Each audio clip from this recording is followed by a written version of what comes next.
Hello, beautiful friends. Welcome to Carol's Craft Cottage. I am super excited today to share with you the cake die from Scrapdiva Designs that I use to create these fun projects. These are so great for giving to friends and family on birthdays, and if you change up the sentiments, you could possibly do this for a wedding, and you can include your gift in the box. You can think money, jewelry, tickets, gift cards, anything that'll fit in the box. And the box is the die from Scrapdiva Designs, which is the flip top drawer box. I used the bottom of the box to create this, and I'm going to have a little tutorial at the end to show you how I created the box so that you can do this for yourself. So let me go ahead and share with you the dies that I used to create this project from Scrapdiva Designs. You can purchase these dies at this website right here. And please use Carol 10 at checkout for 10% off your entire order. So let's get started with the dies. For the flowers, I used the flower die, and I really suggest that you have this in your stash because this is my go-to die for the leaves. You get several selections of dies for leaves in this, and I use every single one of them.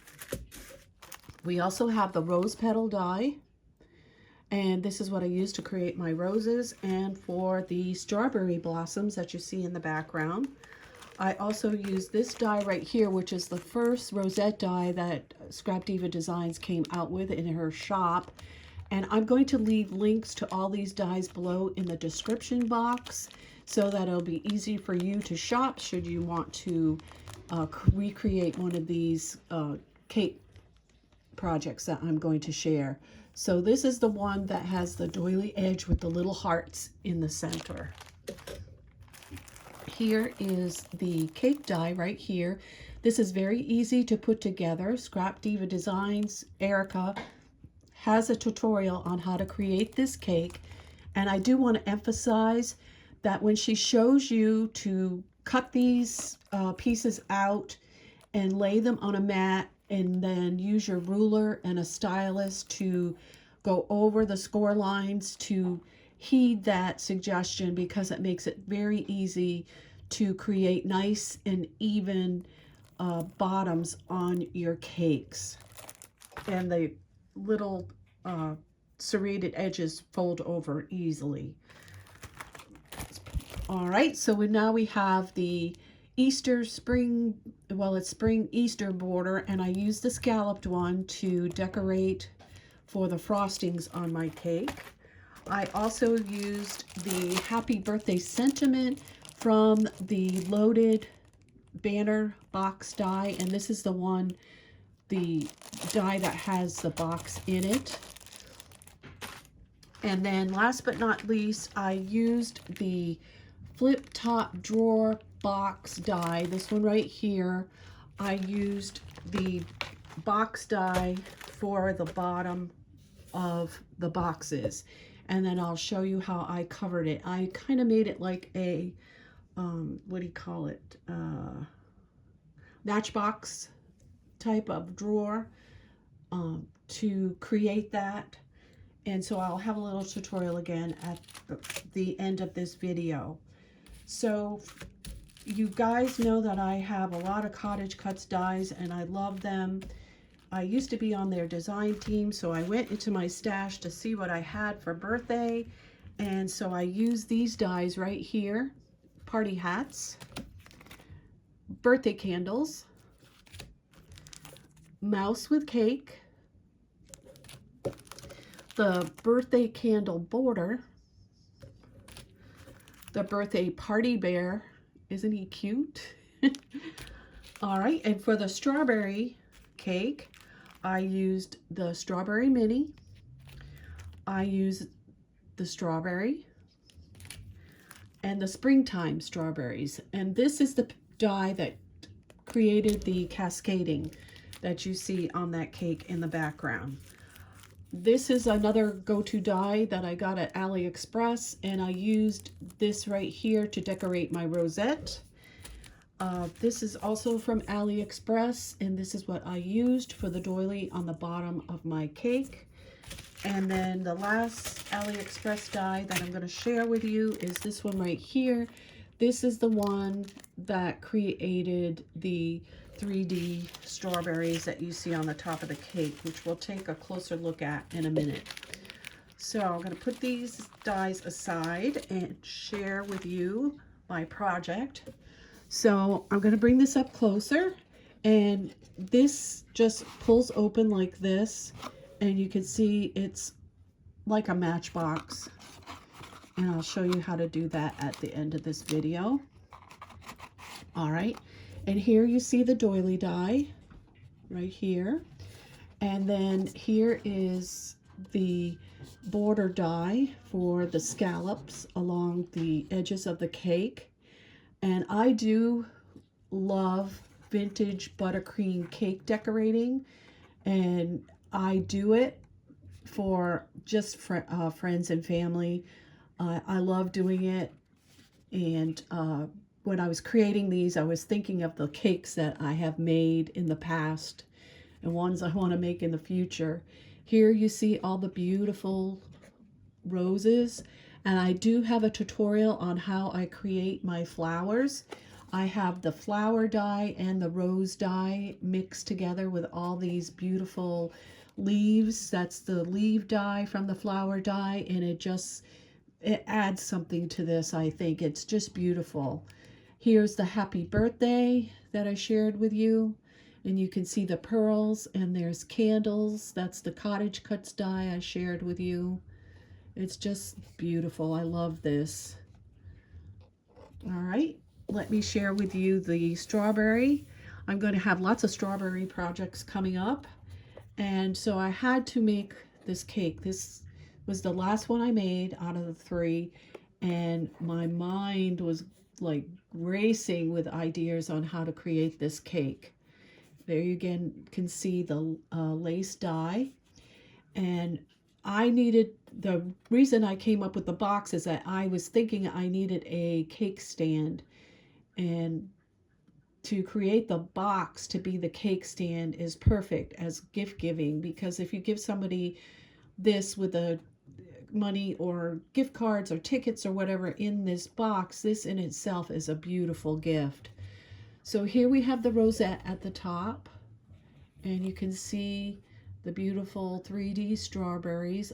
And then these flowers this was created with that rose petal die, and I do go over on how to create flowers like this in that video that I have. And instead of putting the pearls inside, you can see I put some yellow frills to make it look like a little strawberry blossom. And I did not share this die with you, but this is from the strawberry sentiment die that Erica has in her shop, and I'll leave a link below to that, even though I didn't show it. And I did put one 3D strawberry right here, and then here we have all the strawberries go like this way across the front and then down the side. And isn't that gorgeous? I think that's so pretty. And here I did put a strawberry here, and here you can see the back, how I did that. And then there's 3 strawberries there on the back of the box, and then a strawberry there. So pretty, right? All right, and then I'm going to share this one with you. I do have a tutorial on how to make sunflowers if you care to see that, and I share the dies that I used for making the sunflowers in that. So here is this one, and I actually did put a birthday candle on the top, and I'll make sure to tell the recipient not to light that so that this doesn't go up in smoke after all my work, right? All right. And here's this beautiful cake. This is perfect for fall birthdays, isn't it? Yeah, or this time of year as well. And then, you know, it all opens I have to push from behind because I don't want to pull too hard and hit the camera. All right, so I didn't make these little ones. These ones I had in my stash, but the other sunflowers I did make.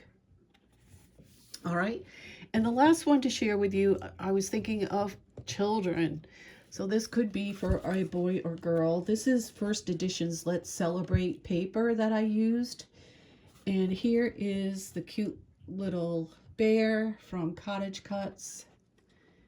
And the little mouse is on top. And the die that I used, I show you the birthday hats. I put the birthday hats on top of these. These little animals did not come with birthday hats. I put them on myself. And then I decorated them with some little diamond dots. And this is the birthday candle border that I put along the side. And I just made some more flowers, as you can see. And then I just cut the birthday candle border apart to get the two little candles on the top. I just think it's so sweet and perfect for giving to a child for a birthday gift. All right, so I'm going to show you now. I'm going to take this one out. So on the flip top drawer box die, you are going to make the bottom box. That's what I did here. I made the bottom only of the box. So what you're going to do, and I used 110-pound cardstock, and I had to piece it for the top. All right, I'm going to turn this down a little bit. So I cut a piece of heavyweight cardstock at 4 1/4, and it's by 11 because this is 8.5 by 11 paper. And this is just some scrap that I have, so please just ignore what's on it. So take your box and try to center it in the middle of this piece of paper. It doesn't matter if it's not centered, but try to get it the best you can. And then you're going to mark your score lines on either side of this box. This is the easiest way to do it. This is how I did it. So I scored on this side and I scored on this side. Okay. So I don't know if you can see this, but those are my score lines. Yeah, let me do them a little bit darker here. So that is the score lines for the box. And then I'm going to fold on my score lines like that. And then I'm going to put this up against the side of my scoreboard. And my drawer is going to go in like this. Sorry, like this.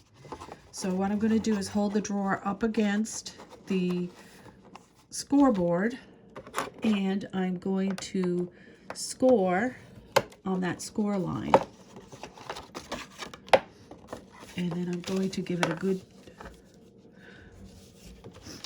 a good score over again once it's marked. Okay, and then I'm going to turn it over, and I'm going to put my drawer up against it again. And I'm going to mark the score line.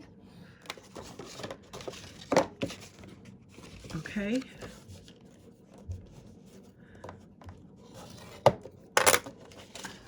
So that I have this. And then I'm just going to fold on this. This is an upcoming project. And then you're going to cut a piece of cardstock 2 inches wide by 4 1/4, and then you're just going to flip this over,